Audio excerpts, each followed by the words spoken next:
Siema, tu Wahacz. Po czwartej generacji Skody Superb nie oczekiwałem rewolucji, bo poprzednik był po prostu dobrym, rozsądnym, takim bardziej klasycznie zaprojektowanym samochodem, na które wciąż jest zdecydowanie miejsce na rynku, dlatego miałem bardziej nadzieję, że producent nic tutaj nie zepsuje. O tym, czy mu się to udało, opowiadam na filmie. Nowego Superba omawiać będę na podstawie egzemplarza w nadwoziu Liftback, przy czym model ten w aktualnej generacji wciąż oferowany jest też jako kombi, więc pod tym kątem wspominana na wstępie klasyczność Superba została zachowana i nie zaszły żadne eksperymenty z uczynieniem go na przykład crossoverem. Nie oznacza to jednak, że nic się nie zmieniło, bo nowa generacja jest dłuższa niż wcześniej, urosła 5 cm do 491, za to jest węższa o 1 cm i ma obecnie 185 cm. Pod kątem designu można mówić o delikatnej ewolucji tego, co było wcześniej, z uwzględnieniem aktualnych trendów stylistycznych Skody, na przykład w kształcie atrapy chłodnicy. Z jednej strony nie przeszkadza mi to, bo stary Superb ze swoimi eleganckimi, bardziej neutralnymi liniami starzeje się bardzo dobrze, ale z drugiej może brakować tu pewnego efektu świeżości, aby kupując nowy model, już na pierwszy rzut oka było wiadomo, że jest on faktycznie nowy. Pomijając ten aspekt, mamy tu moim zdaniem do czynienia z naprawdę ładnym samochodem w testowanej wersji Lorin Clement, którą będę czasami nazywał też w skrócie LIK. Nie ma zmian stylistycznych względem innych odmian, jedynie dochodzą 18-calowe felgi widoczne w prezentowanym egzemplarzu, a lakier metalik kosztuje 3500 zł ekstra. Wnętrze samochodu zostało wyraźnie zmienione i upodobniło się do innych nowych modeli Skody, co oznacza, że jest ono bogatsze jeśli chodzi o kształty i nie takie proste jak wcześniej, ale charakterowo pozostało z grubsza po staremu i projekt moim zdaniem pasuje do auta tego typu. Najciekawiej stylistycznie wypada moim zdaniem tutaj rozwiązanie w okolicy nawiewów, nie jest to sztampowe i naprawdę ładnie się prezentuje. W wersji LIK mamy też dekoracje drewniane, nie jestem jakimś specem od drewna, a w specyfikacji nic o tym nie wspominali, no ale 5 zł bym postawił, że nie jest to prawdziwe drewno, tylko jakaś dekoracja je przypominająca. Fakt zostaje, że dobrze komponuje się ono z brązowym, czy jak to Skoda nazywa, koniakowym wnętrzem, który w testowanej odmianie nie wymaga dopłat względem zwykłego ciemnego. Co istotne, w Superbie 4 nie udziwniono sposobu obsługi. Nowy jest i zwraca uwagę panel klimatyzacji, który wciąż oparty jest o fizyczne elementy sterujące, ale mamy też tutaj ekrany i po wciśnięciu bocznych pokręteł ekran zmienia się ze sterowania temperaturą na podgrzewanie albo wentylację foteli. Z kolei ten środkowy pierścień obsługuje albo siłę nawiewu, ale można też mu zaprogramować kilka innych rzeczy i to można dostrajać na ekranie środkowym. Jest 4 do wyboru, można na przykład sobie też tutaj sterować głośność, albo przybliżać mapę, sterować trybami jazdy. Naprawdę wygodna rzecz. W testowanym modelu znalazł się najnowszy dla Skody system inforozrywki. Aby mieć go w wariancie 13-calowym z fabryczną nawigacją, trzeba w wersji Lorin Clement nic nie dopłacać, ale w pozostałych odmianach 4850 zł. Tam domyślnie jest 10-calowy wyświetlacz. Trochę szkoda, że wszędzie nie ma tego większego ekranu, no ale jeśli ktoś wybierze tę wersję, to dostanie filozofię podobną do tego, co można było spotkać np. w nowym Superbie, tylko unowocześnioną. Chociażby ekrany domowe oferują możliwość personalizacji zawartości, ale teraz można sobie również modyfikować kolejność tych ikonek na dole, a także wybierać, co będzie na górze. Tutaj jest już więcej różnych przełączników. Całość działa bardzo szybko, mamy świetną reakcję na dotyk, a także przemyślany interfejs, nie tylko na tych ekranach domowych, ale też w innych miejscach można bezproblemowo połapać się w tym, jak działa samochód, jak na przykład sobie coś tam dostroić związanego z jego działaniem. Jest też bezprzewodowa integracja z smartfonami poprzez Android Auto i Apple CarPlay. Ja żadnych zastrzeżeń do tego rozwiązania nie mam. Za to zdaję sobie sprawę, że części osób nie będzie podobało się pod kątem estetycznym, że jest ten ekran niejako doklejony do deski rozdzielczej. Osobiście mi to jednak użytkowo nie przeszkadzało. Za to preferowałbym, aby wyświetlacz był chociaż troszeczkę skierowany, pochylony w stronę kierowcy. Elektroniczne zegary z 10-calowym ekranem dostaje się już w każdej wersji nowego Superba w standardzie. Oferują one duże możliwości personalizacji, można modyfikować to, co będzie na środku, czy to komputer podróżny, mapa, czy informacje z asystentów bezpieczeństwa. Mamy także możliwość niezależnego dostrojenia tego, co będzie w prawej i lewej tarczy, a także można sobie jeszcze to wszystko miksować, ponieważ na przykład wybierze się to, co nas interesuje z lewej i prawej strony, to można to zestawić z wyświetlaniem na przykład w ten sposób. Zamiast tarcz to mapa może być tylko z takimi kwadracikami, albo może tych kwadracików w ogóle nie być. Generalnie każdy tutaj powinien znaleźć kompozycję dla siebie. Co też istotne, bardzo prosta jest obsługa tych zegarów, pomimo tego, że oddelegowano z prawej strony kierownicy do niej wyłącznie 2 przyciski oraz wciskaną rolkę, to ja w bardzo naturalny i szybki sposób nauczyłem się, jak te wszystkie informacje sobie tutaj zmieniać. Z prawej strony mamy też dedykowany przycisk do zmiany ustawień asystentów bezpieczeństwa, wliczając w to asystenta prędkości, którego można w łatwy sposób wyłączyć. Z lewej strony obsługuje się głównie multimedia, a tempomat, za niego odpowiedzialny jest joystick za kierownicą, który jest niewidoczny, więc trzeba się go nauczyć, ale ma on ergonomiczną budowę. Z drugiej strony kierownicy mamy nowość, jeśli chodzi o Superba, to znaczy manetkę służącą do wyboru biegów. Wymaga ona trochę przyzwyczajenia, jeśli ktoś zawsze korzystał z takiej tradycyjnej dźwigni na tunelu środkowym, no ale nie jest to moim zdaniem żaden długoterminowo problem. Zabieg ten pozwoli uzyskać, powiedzmy, bardziej czysty tunel środkowy w połączeniu z tym, że testowany model nie występuje aktualnie już w żadnej wersji z manualem. Obecnie mamy tutaj takie 2 roletki.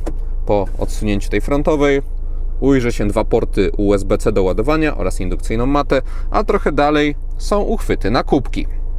Dalej mamy otwierany podłokietnik z różnymi demontowalnymi elementami, chociażby takim na jakieś drobiazgi, albo na boku mamy jeszcze tego typu kieszeń. W tym pierwszym elemencie jest taka czyszcząca kostka i jest to moim zdaniem świetny dodatek, ponieważ dzięki niej można w łatwy sposób pozbyć się odcisków palców z ekranu. Biorąc pod uwagę, że ten ekran jest duży, to fajnie jest mieć coś takiego zawsze pod ręką fabrycznie na pokładzie, tym bardziej, że skutecznie sobie ta kostka z wyświetlaczem radzi. Kolejne 2 USB mamy z tyłu. Szkoda, że chociaż jedno w standardzie A na pokładzie się nie znalazło. W ich sąsiedztwie jest sterowanie 3. strefą klimatyzacji oraz podgrzewaniem tylnych siedzeń. Pilot obsługujący system dostępu bezkluczykowego to standardowa konstrukcja dla nowszych modeli Skody, to znaczy rozsądna pod kątem masy i gabarytów. Jak zawsze będę się czepiał w jej przypadku tego, że na froncie mamy połyskujący materiał, który wygląda nawet po kilku tysiącach kilometrów już źle, a z tyłu jest też połyskująca guma i ona wygląda jak nowa i mogłaby się ona też znaleźć na froncie. Pod maską Superba nie zaszły fundamentalne zmiany, ponieważ wciąż większość jego palety silników opiera się o benzyny i diesle. Jedyną poważniejszą formę elektryfikacji spotkać można w kombi, bo tam wprowadzono hybrydę plug-in, ale w liftbacku nie jest ona dostępna. Z kolei bez względu na to, jaką wersję nadwoziową się wybierze, trzeba liczyć się z ograniczeniem wyboru jednostek napędowych. O usunięciu z gamy manualnych skrzyń już mówiłem, ale przy okazji zniknął bardzo fajny moim zdaniem silnik benzynowy dla takiego auta, czyli 2.0 TS i 190 koni z automatem i napędem na 4 koła. Jednostka ta wielu osobom mogła zapewniać optymalny balans pomiędzy osiągami a ceną, a teraz trzeba zdecydować się albo na 150 koni z napędem na przód, albo większą moc i napęd 4x4, które skutkują jednak wyraźną podwyżką, bo benzyna 265 koni czy diesel 193 konie mechaniczne są zbliżone do siebie cenowo i znacznie droższe od pozostałych jednostek. Swoją drogą wspominane 2 silniki też zostały osłabione względem poprzedniej generacji, bo kiedyś mieliśmy w nich odpowiednio 280 albo 200 koni. Wciąż jednak biorąc pod uwagę współczesne standardy, obecność chociażby testowanego diesla 2.0 TDI 150 koni wypada ocenić na plus, bo u coraz większej części konkurencji na takie silniki nie ma co liczyć. Cenę Superba można wyraźnie zróżnicować silnikiem i tak samo można zrobić za sprawą wyposażenia. Skoda wraz z nową generacją zmniejszyła ilość półek wyposażeniowych z 5 do 3.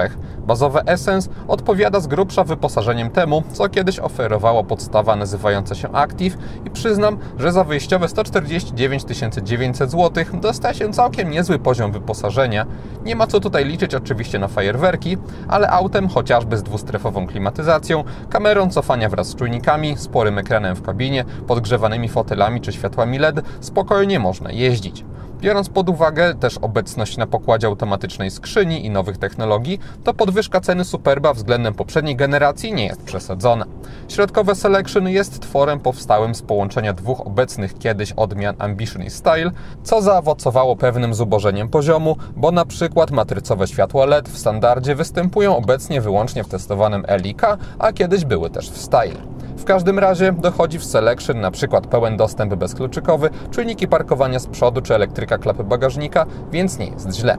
Lorin i Clement wymaga ogromnej dopłaty, bo aż 30 000 złotych, ale dostaje się tam zarazem naprawdę dużo, bo takie rzeczy jak wspominane światła, elektrykę foteli z masażem, adaptacyjne zawieszenie czy audio firmy Canton i szlachetniejsze wykończenie wnętrza, więc jeśli ktoś chce poczuć tu więcej klimatu premium, to Lorin i Clement bez zabawy z konfiguratorem to umożliwia. Chociażby w temacie wspominanego wykończenia, bo mamy sporo elementów ze skóry, a poza tym materiały generalnie mają dobrą jakość. W eksponowanych miejscach występują miękkie tworzywa, uchwyty w drzwiach też są miękkie, co w innych Skodach nie występuje za często, nic nie trzeszczy, naprawdę wysoki poziom. Pod kątem dodatków Lorin i Clement jednak nie zapewnia pełnego wyposażenia, bo na pokładzie testówki brakowało chociażby kamer 360 stopni, wyświetlacza head-up czy panoramicznego dachu, ale są to generalnie jedyne poważniejsze ubytki przed kompletnym skonfigurowaniem testowanego modelu.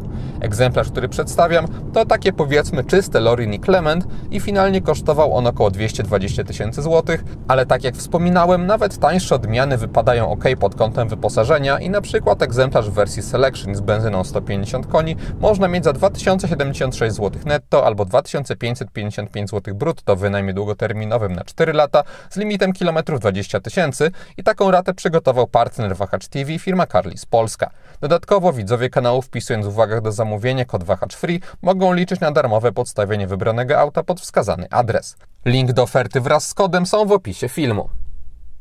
Jeśli ktoś jednak preferowałby jednostkę wysokoprężną, to ja niczego więcej niż 2.0 TDI 150 koni z testówki w Superbie bym nie potrzebował. Wybrałem się tym samochodem w długą podróż na północno-wschodniej krańce Polski, z której pochodzi większość nagrań i to, co przede wszystkim pozytywnie się tu wyróżniało, to spalanie, bo jadąc na ekspresówkach przy 120 km na godzinę komputer pokładowy pokazywał mi średnio 4,5 litra na 100 km. Na zwykłych drogach, które jadąc do granicy z Litwą robią się dosyć kręte, zużycie paliwa wynosiło lekko poniżej 5 litrów, a w Warszawie samochód potrzebował około 6 litrów. Sprawia to, że w trasie spokojnie można uzyskać jakieś 1300-1500 km zasięgu na jednym tankowaniu i naprawdę tanie podróżowanie. Pod kątem dynamiki samochód też dawał radę, bo silnik ma dobrą elastyczność i od około 1500 obrotów można rozsądnie przyspieszać, na przykład wychodząc z zakrętów. Lepsza dynamika pojawia się od okolic 2-2,5 tysiąca obrotów, ale na szczęście skrzynia, czyli 7-biegowy automat DSG, nie stara się przesadnie trzymać silnika nisko i bez problemów można wymusić redukcję, chociaż też przyznam, że czasami wolałbym, aby trzeba było przy tym mniej wciskać gaz. Na szczęście działo się to rzadko i nie pogarszało bezpieczeństwa i ogólnie do pracy skrzyni pod tym kątem nie mam zastrzeżeń. Tak samo zresztą jak w kwestii płynności czy szybkości pracy, bo przekładnia nie zwraca na siebie w ogóle uwagi podczas jazdy. Jeśli chodzi o dynamikę, to tak samochód przyspiesza od 0 do setki.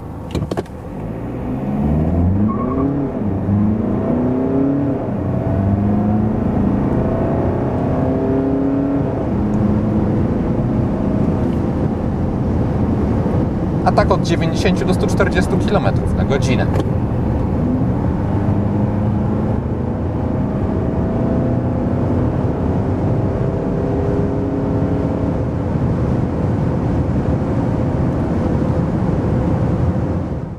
Jak ktoś chce bardziej sportowych wrażeń podczas jazdy, to powinien dopłacić do większej mocy w Superbie, ale jeśli ktoś potrzebuje po prostu komfortowego krążownika w długie podróże, to bez problemów 2.0 TDI 150 koni tu wystarcza, ze względu na wspominaną dobrą elastyczność, a także fakt, że samochód nie słabnie wraz z prędkością, więc jazda na drogach szybkiego ruchu jest też komfortowa. Również akustycznie, bo Superb naprawdę jest skutecznie wyciszony od szumów powietrza, ale gorzej od dźwięków silnika, to znaczy nie jest źle i mnie odgłosy nie przeszkadzały, ale dieslowy klekot, na przykład przyspieszając lekko w przedziale 1500-2000 obrotów, słyszy się trochę i na przykład nowy Kodiaq, którym jeździłem z tym silnikiem, lepiej izolował go akustycznie. Na zachowanie jednostki napędowej wpływać można poprzez wybór trybów jazdy, ale ja preferowałem ustawienia normalne. Z kolei zdecydowanie lepiej w trasie jeździło mi się na sporcie, jeśli chodzi o układ kierowniczy, bo kierownica stawia wtedy większy, przyjemniejszy opór i gdy po ponownym uruchomieniu silnika auto startowało na normalu, to tak dziwnie lekko się prowadziło. Dlatego żałuję, że w nowym Superbie wybór trybów jazdy na sztywno jest powiązany w cenniku z adaptacyjnym zawieszeniem DCC. W Lorin i Clement nie jest to taki problem, bo te dodatki są w standardzie, ale w bazowym Essence w ogóle tego pakietu nie ma, a w Selection kosztuje 5400 zł i cenę winduje zawieszenie, którego dostrajanie akurat nie jest moim zdaniem w testowanym modelu potrzebne. To znaczy oczywiście doceniałem pewne zmiękczenie na ustawieniach komfortowych, ale różnica względem normalnych nie jest jakaś ogromna, a sport, który wyraźnie usztywnia już zawieszenie, w aucie tego typu jest jak dla mnie bez sensu, bo nawet na komforcie samochód był odpowiednio pewny w prowadzeniu, a zarazem miększy. Nie jest to poziom miękkości z SUV-ów Skody, ale dla mnie jak na taką limuzynę jest ok. W starej generacji profile jazdy były po prostu samodzielną opcją, zatem w niej cennik był w tej kwestii lepiej zaprojektowany. Bez względu jednak na ustawienia, układ kierowniczy Superba jest moim zdaniem udany. Na zakrętach samochód prowadzi się pewnie i przewidywalnie, jest też odpowiednio wygładzony, dzięki czemu jazda jest odprężająca i przyjemna zarazem. W mieście czuje się pewną ociężałość manewrowania bez względu na ustawienia, ale dostajemy tutaj na szczęście rozsądny jak na gabaryty promień skrętu. Gorzej wypada widoczność, to znaczy do przodu jest jeszcze ok, ale patrząc do tyłu dostaje się niewielką szybę i niewidoczny za nią bagażnik, więc kamera cofania jest tutaj nieoceniona. Oferuje ona przeciętną jakość, która jest wciąż w pełni używalna, ale w nowym modelu spodziewałbym się czegoś więcej. Dodatkowo też mamy niepotrzebne rozciąganie bocznych części obrazu. Dekoracyjne oświetlenie wnętrza nowego Superba jest zbliżone filozofią do tego starego, to znaczy w wyższych partiach mamy wyraziste LEDowe paski, a trochę niżej rozproszone źródła światła w tunelu środkowym, przestrzeniach na nogi czy kieszeniach w drzwiach. Względem poprzednika brakuje wyłącznie podświetlenia klamek, które kiedyś było, a teraz nie ma. Można sobie sterować, jeśli chodzi o to, co otrzymujemy, kolorystyką, jak i intensywnością oświetlenia każdej sekcji z osobna. Jeśli chodzi o kolor, to też można modyfikować to, co będzie na górze i to, co będzie na dole w dowolnych kombinacjach, albo można sobie ustawić to, co przygotowała Skoda i jest tam trochę kompozycji. Przyciski, przełączniki podświetlone zostały niezmiennie na kolor biały, neutralny i czytelny, więc to jest ok. Nie ma w kabinie testowanego modelu żadnych braków w oświetleniu. Przednie światła zewnętrzne nowego Superba mają zbliżony projekt do tego, co spotkać można było w poprzedniej generacji, co oznacza ogólnie dosyć prosty wzór z przyjemnymi jednak dla oka detalami w dolnych partiach kloszy. Wszędzie z przodu obecne są LEDy. Tak samo jak w kierunkowskazach w bocznych lusterkach. Z tyłu również występuje wyłącznie ta technologia i tutaj znowu Skoda nie eksperymentowała przesadnie i postawiła na sprawdzone od lat kształty, tylko trochę zmodyfikowane na przykład z poszatkowaniem powiedzmy świateł pozycyjnych, a największą ekstrawagancją są animowane kierunkowskazy. Całościowo nowy Superb nie wywołuje może swoim oświetleniem jakiegoś efektu wow, ale prezentuje się po zmroku bardzo dobrze i nie można mu nic zarzucić. Matrycowe światła LED w Superbie mają tak wycinać pionowo fragmenty wiązki, aby nie oślepiać innych kierowców, a zarazem maksymalizować doświetlanie reszty drogi, głównie poboczy. W testowanym modelu mamy najnowsze rozwiązanie stosowane w Skodach i jest ono naprawdę zaawansowane, to znaczy świetlnych stref jest sporo, dzięki czemu tunel jest precyzyjny i łatwo można dostrzec pracę świateł, na przykład na zakrętach. Zarazem mamy tutaj rozsądnie pracujący komputer, bo inne samochody wykrywane były szybko i nie zdarzały się sytuacje jakiegoś opóźnienia wygaszania niepożądanych stref, które wymagałyby mojej korekty i mówię to również o podróżach na drogach szybkiego ruchu, gdzie światła nie głupiały. Dodatkowo otrzymujemy tutaj dużą moc świecenia i wysoki strumień światła, więc jest to świetna rzecz podczas jazdy po zmroku. Szkoda tylko, że wraz z nową generacją ten dodatek jest w standardzie tylko w najbogatszym Lorin i Clement, a w jednak rozsądniejszym dla sporej ilości osób Selection wymaga monstrualnej dopłaty 8800 zł. Jeśli chodzi o ilość miejsca w drugim rzędzie, no to Superb pozostał Superbem. Gdy ustawiam przedni fotel pod siebie, no to na nogi mam jeszcze taki ogromny zapas wolnej przestrzeni. Nad głową też jest ok, ponieważ nawet gdy się konkretnie prostuję, to od podsufitki dzieli mnie może taki minimalny margines, no ale jednak żadnego kontaktu nie ma. Jedynie osoba siedząca centralnie może trochę narzekać na mocno wystający tunel środkowy. A jeśli z tyłu podróżują tylko dwie osoby, to mogą one skorzystać z rozkładanego podłokietnika. Bagażnik nowego Superba ma 645 litrów pojemności, o 20 litrów więcej niż w poprzedniku. Dostajemy tutaj niski próg załadunkowy, ogromnych rozmiarów otwór, a także regularne kształty, chociaż tam na samym końcu podłoga nie jest płaska. Po boku z obu stron mamy po haczyku. Z prawej strony jest kieszeń w nadkolu, z lewej z kolei znaleźć można 12V. Z obu stron są także dźwignie, które służą do łatwego składania oparć w drugim rzędzie. Gdy się to zrobi, nie ma co niestety liczyć na płaską podłogę. Podsumowując, Skoda Superb wraz z nową generacją nie została moim zdaniem zepsuta. Można trochę żałować pozbycia się 190-konnego silnika czy roszad na półkach wyposażeniowych, ale oceniając po prostu samochód, dostaliśmy sprawdzone rozwiązanie pod kątem przestronności czy sposobu prowadzenia, tylko dopracowane i unowocześnione tam, gdzie trzeba, bez przekombinowania. Biorąc to wszystko pod uwagę, uważam, że Superb wciąż wypada super w swoim nowym wcieleniu. I to wszystko, co przygotowałem o nowym Superbie. Dziękuję za uwagę i mam nadzieję, że jego test się podobał. Jeśli tak było, zachęcam do dania temu filmowi łapki w górę. Będzie mi z tego powodu bardzo miło. Zainteresowanym przypominam o Carli z polskiej ofercie. Jeśli ktoś nie ma, to zapraszam również do subskrypcji kanału, ponieważ kolejne materiały na Wahacz TV pojawią się już wkrótce. Na razie.